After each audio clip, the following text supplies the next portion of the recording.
VKR TV VKR voice ఇదే నిజం. పింఛన్ల పెంపు లేనట్లేనా అనేటటువంటి ఒక వార్త మనం చూస్తూ ఉన్నాం.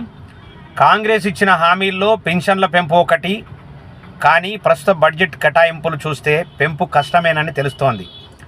ఆసరా స్థానంలో చేయూత రానున్నట్లు ప్రభుత్వం ప్రకటించిన సంగతి తెలిసిందే.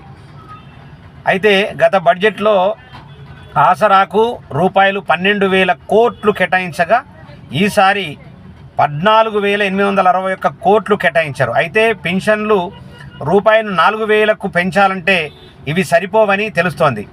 మరి పెన్షన్లు పెంచుతారా లేదా అనేది ప్రభుత్వం ప్రకటించవలసి ఉంది. కాబట్టి మరి ఈ బడ్జెట్లో పెన్షన్లకు సంబంధించినటువంటి అంశం తక్కువ బడ్జెట్ ఇచ్చిండ్రట. మరి ఎక్కువ ఎప్పుడు ఇస్తారనేటటువంటిది వేచి చూద్దాం.